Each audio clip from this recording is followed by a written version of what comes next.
Hello and welcome to the Last Mixtape podcast. My name is Stephen White, and on this week's show, the Mary Wallopers and the people of Dundalk fight the far right, Calmea Por enquanto novo mar album review, and the latest music from the week that was. But first,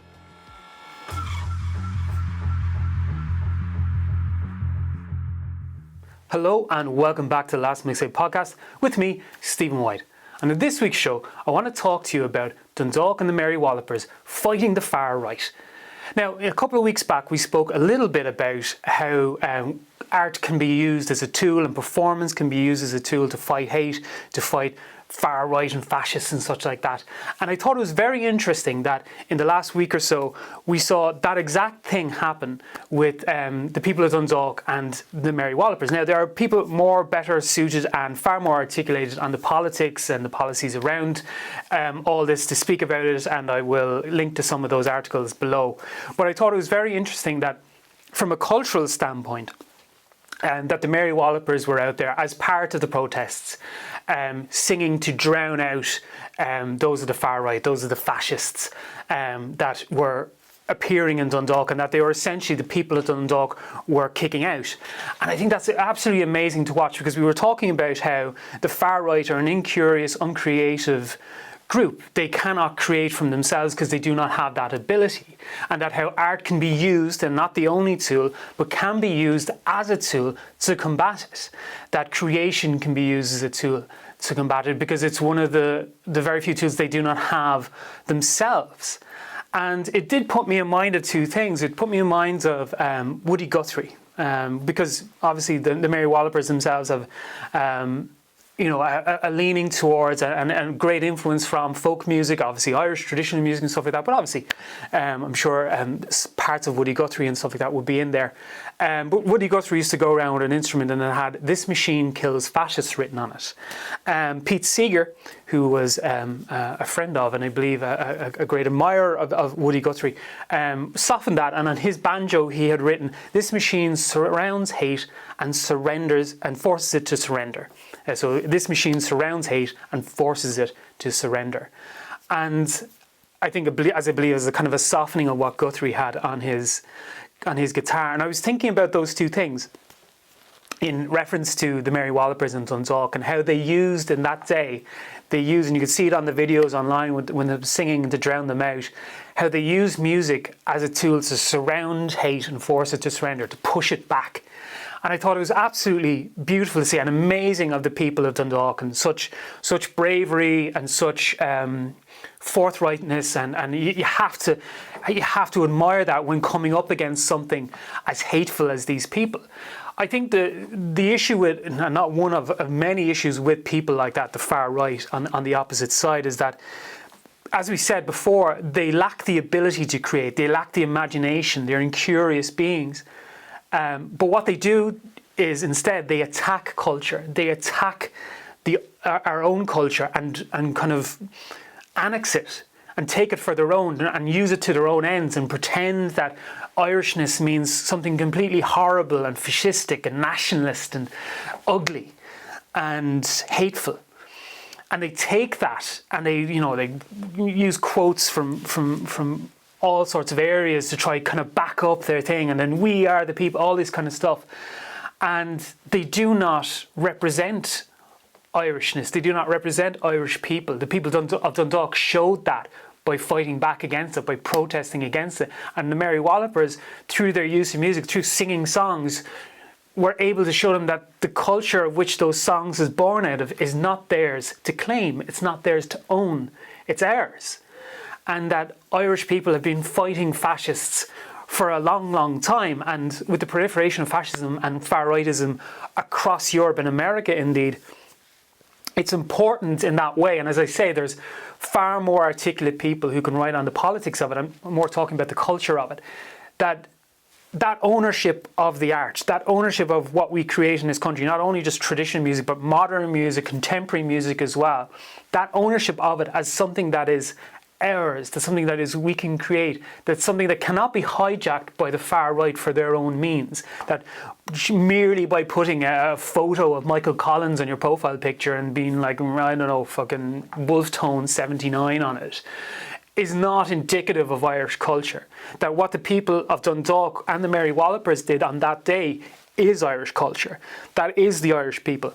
That is us fighting against that sort of nasty, hate-filled, contorted version of who we are, and contorted version of our culture. It does bring to mind, I know there's that poem of, you don't get to be Irish and be racist. Unfortunately, that's simply not true. There are racists in the country, and that's an unfortunate thing that we do have to face, that it's there and it's here. And the people of Dundalk faced that down, and with the Mary Wallopers. And yeah, that's what really made me think, was that whether they knew it or not, and I'm sure they weren't thinking of Woody Guthrie and Pete Seeger, maybe they were in those moments, but it did make me think of those terms, and that this machine kills fascists, and this machine surrounds hate and forces it to surrender. Now, for anyone who might be listening who is a far-right person, I'm surprised you got this far, but just for you, because I know you do love literalism, both Woody Guthrie and Pete Seeger weren't actually using their instruments to kill people. It's metaphor, it's symbolism, subtlety. So before you're like, oh my God, they're like, firstly, both of those people dead. So I don't think you can shout and scream at Woody Guthrie and Pete Seeger. But their message is not that. Their message is exactly actually what the Mary Wallopers engaged with, and other bands and artists have been engaging with, not just here, but in other places. Even, the marches against what's happening in Gaza, and using music in that sense. It's about, as I think Pete Seeger puts it a lot nicer and a lot better, is the surrounding hate and forcing it to surrender by using music, by using his banjo. He was using a banjo, but using music as a way to push back against that.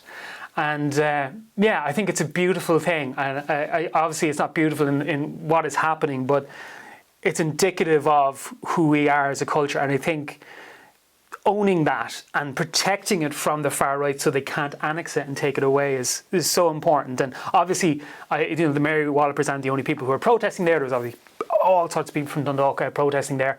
And just a huge shout out to them. They don't need me to shout them out, and they know exactly what they're doing. But I'm just absolutely bowled over myself by the bravery of them and I think what it means. So maybe if anything you take from this segment, that the words of both Woody Guthrie and Pete Seeger, this machine kills fascists, this machine surrounds hate and forces it to surrender. And certainly the people of Dundalk have been doing that.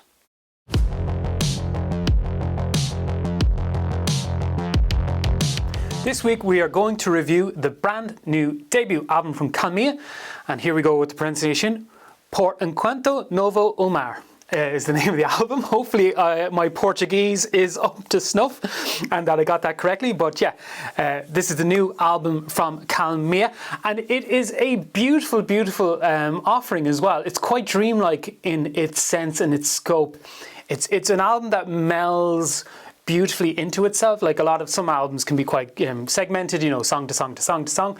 But this is an album that very much feels like it is all part of a oneness. It is one long piece with kind of movements and segments to it. In fact, it actually begins with an overture and it has an interlude which plays into that kind of idea and that feeling of an album that is of one piece, that is, broken into segments. And it is just such a beautiful, emotionally driven record as well.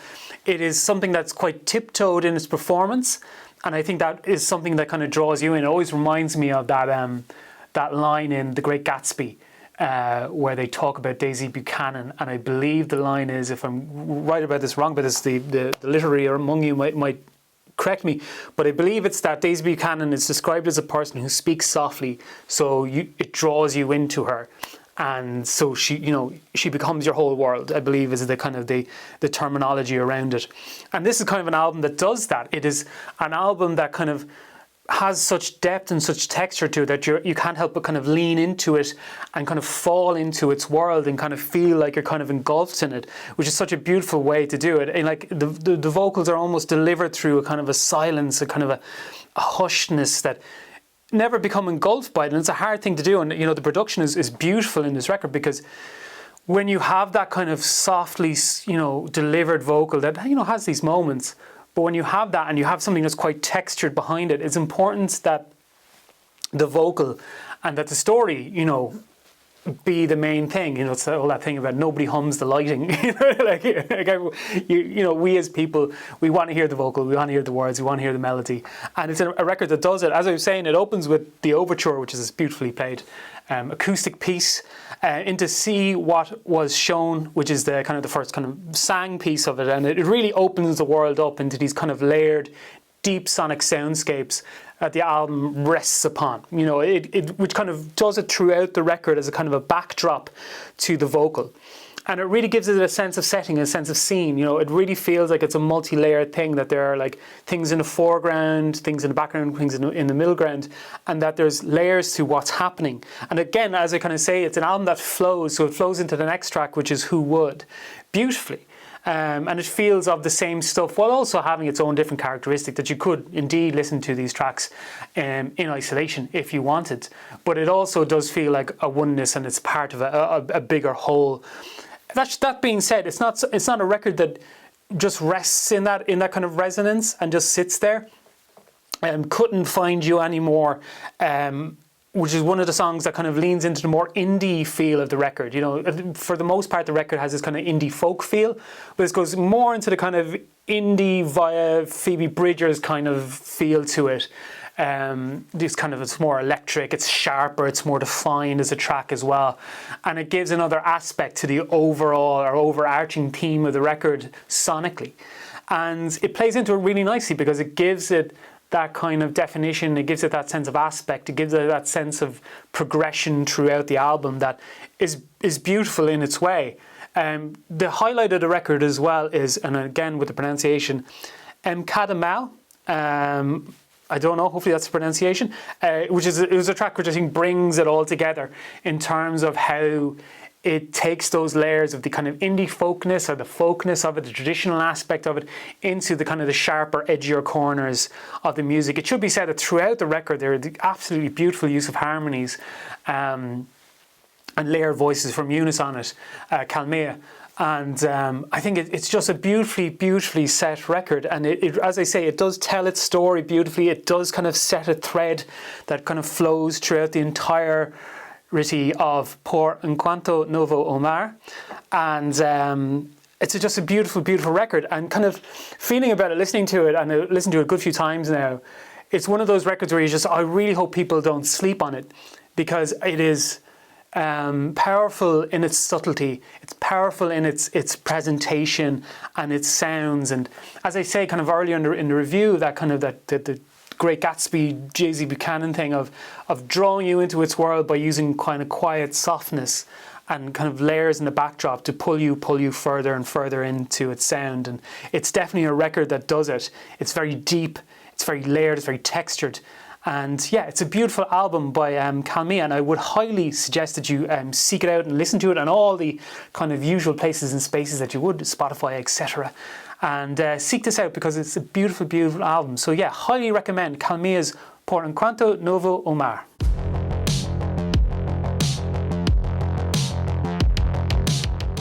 Yes, dear listener, they seek him here, they seek him there, those musos seek him everywhere. Is he in heaven or is he at the disco? That damned elusive Count of Monte playlist. Oh, yes, the style and profile and limousine ride, Jeff Fine, playlist making, son of a gun, has once again returned to the shores of Playlistia to bring you once again another beautiful bounty in the form of TLMT's Irish mixtape on Spotify, except no substitutes, and in tribute to Aerosmith, who have recently packed it up. Loving an elevator, living it up while I'm going down. Let's do this. Yes, the Count is back once again, like a renegade master, with a brand new playlist picks list, starting off with Leah Rose and Emeralds, and I absolutely adore this track. It's so much fun. A big, melodramatic, epic, big sound, far-reaching release from Leah Rose, and it just has that kind of, dare you say, there's parts Bat for Lashes in there. There's little bits of the great Kate Bush, obviously, in that kind of lineage. But it's big, huge music. It's gothic.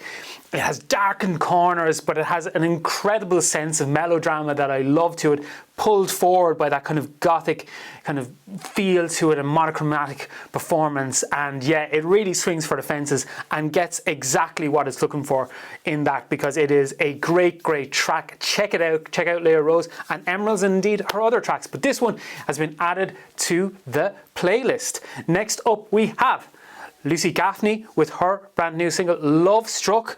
And yeah, this is kind of on the opposite end of things. This is quite an easygoing kind of summery track. It's got that kind of bedroom pop feel to it. It's quite hazy. It's quite inviting in how it presents itself. And Lucy Gaffney is an artist who has been kind of releasing and producing these tracks for a while, and has just such a great sound, such a great sense of songwriting, and the way of presenting her music in the best possible way. We're talking a bit about that with Calmea, and really letting the voice tell the story, and the feel and the performance lead the way. And indeed, on her new track Love Struck, she does exactly that. A beautiful, beautiful performance inside a beautiful, beautiful track. Check out Lucy Gaffney's brand new single Love Struck. Next up, we have one of the bands of the moment, certainly in a build-up to their debut album as well, Gurriers, and their new track, Top of the Bill. And this is such a jagged, aggressive track. I love this as well. It has such roaring guitars behind it. It has that sound, and we were talking about it a few times in the past, I believe, once we were talking about Thumper, when they released their debut album, which was, it took a while to get there, but it took them to kind of rein in the sound a little bit, just hone it down so everything has its place. This is one of those with Gurriers where the sound is really informed by the music in terms of each element of the guitars, as I say, the roaring guitars, the jagged edges of it, the performance vocals, all have a place. And it's a big production, and it really holds it in place, really gets everything heard within it. And yeah, you can feel like this is a band on the cusp of something, because this isn't kind of that, too feral for its own good kind of sound. You can hear it, you could hear this on radio, you could hear it being played. And yeah, they're definitely one of the up and coming bands at the moment, if not already there. But yeah, Gurriers with Top of the Bill, be sure to check that out, it is on the playlist. In a kind of similar field, we have next up By Curious and their brand new single Acrylic Fences. And yeah, another powerful interlocked performance from them, really all about changing the rhythms, changing of the scope. The vocal sits as well really perfectly above it, which is really great to see from the band as well, because they've have that kind of instrumental background as well, and it's really interlocked from the two of them too, because it's a beautiful, beautiful way of kind of harnessing the power, making sure it's still there whilst also delivering it straight through in that kind of straightforward way, whilst having these kind of interlocking, intricate parts. And yeah, Acrylic Fences, best work to date from By Curious by far, and a great, great track from them as well. Next up, She's in Parties, new single The Man. And yeah, this is a big synthwave mixed with post-punk sound as well. There's a real kind of retro kind of feel to this track as well. It's propellant, it's forward moving. Again, the stylization is the key with this one, as it has been with the other ones. Everything from Leah Rose to Lucy Gaffney, it's finding the stylization within the production that works best for the song or works best for the band. And yeah, this is really striking in how it does it. There's so much going on within the production, there's so much going on within the band, and they're able to harness that into something that is forward moving, propellant, but never losing its way or going too far with that. And yeah, I think it's a great track from She's in Parties and their brand new single The Man. And last up from the count this week, Molly Dowling with Just Another Day. And yeah, this is on kind of the far more subtle of the tracks this week as well. This is a beautifully set folk sound to it, scratching, powerful vocal to it, has a bit of the Laura Marling of it, having that powerful vocal around kind of the folk setting to it. It's quite pointed, and it's really, really powerful as well, and the debut single as well. So just really has a feel to it that has again, it has that power to it whilst not having a whole lot going on in the background. So it really rests on the performance, really rests on the songwriter to deliver that, to deliver the lyrics, deliver the meaning of the music through themselves. And yeah, it really has that kind of center stage feel to it that I really love. So that's Molly Dowling and Just Another Day. All of these tracks picked by the Count of Monte playlisto. You can find TLMT's Irish mixtape on Spotify. You can subscribe to it there and listen to all of the Count's picks. The Count will return next week with another beautiful bounty. But that is it for this week's playlist picks.